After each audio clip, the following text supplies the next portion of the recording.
Pertama, kami putra dan putri Indonesia mengaku bertumpah darah yang satu, tanah Indonesia. Kedua, kami putra dan putri Indonesia mengaku berbangsa yang satu, bangsa Indonesia.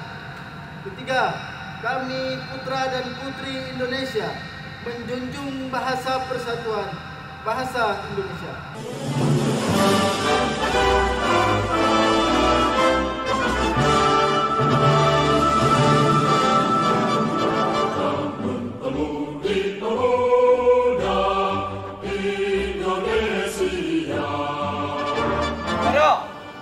Inspektur upacara.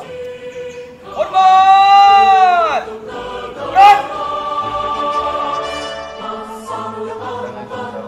Indonesia bisa lebih maju.